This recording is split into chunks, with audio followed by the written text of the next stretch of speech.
કીર્તિદાન ગઢવી દ્વારા સ્માર્ટ મીટરને લઈ અપાયેલા નિવેદનમાં વિરોધમાં સુરતમાં માજી ધારાસભ્ય ધીરુ ગજેરાએ પ્રતિક્રિયા આપી હતી।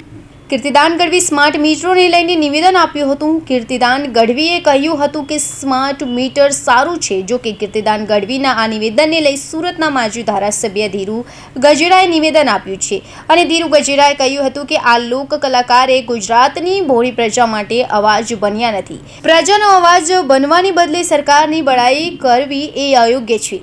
પ્રજાની પડખે ઊભા રહેવું જોઈએ, સરકારની દલાલી કરવી એ અયોગ્ય હોવાનું ધીરુ ગજેરાએ કહ્યું હતું।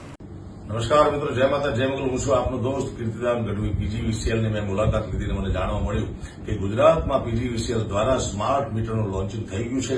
આના વિશે અબુદ્ધ માણસો એવી અફવા ફેલાવે છે કે તમને આમ નુકસાન થશે, આમ નુકસાન થશે, પણ એક જાગૃત નાગરિક તરીકે તમને કહું છું કે સ્માર્ટ મીટર આપણા બધા માટે આપણા હિતમાં છે।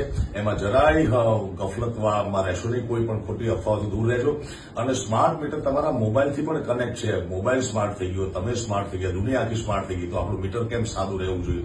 એટલા માટે તમને કરબદ્ધ પ્રાર્થના કરું છું કે તમે જાગૃત નાગરિક તરીકેની ફરજ બજાવો અને સ્માર્ટ મીટર અપનાવો, કારણ કે એનું કનેક્શન તમને તમારા સીધા મોબાઈલમાં તમને જોવા મળશે। તમે કેટલા યુનિટ વપરાયા છે, કેટલો બિલ થાય, બધો હિસાબ તમે સાચો કરી શકશો। માટે તમને કરબદ્ધ પ્રાર્થના છે કે ખોટી અફવાઓથી દૂર રહીએ અને સ્માર્ટ મીટર અપનાવીએ। ધન્યવાદ।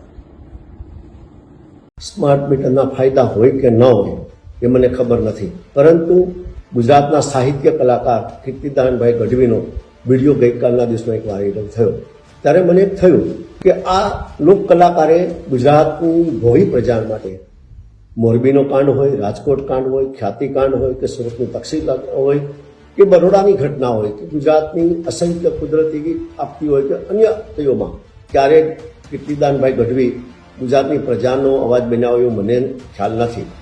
જેથી કરીને હું કીર્તિદાનભાઈ ગઢવીને હું વિનંતી કરું છું, પ્રજાએ તમને એક સાહિત્યકાર બનાવ્યા છે અને પ્રજાનો અવાજ બનવાને બદલે માત્ર સરકારની ભાઠાઈ કરવી એ ખરેખર અયોગ્ય મને દેખાય છે। પ્રજાનો અવાજ બનવો જોઈએ, પ્રજાની પડખે ઊભું રહેવું જોઈએ।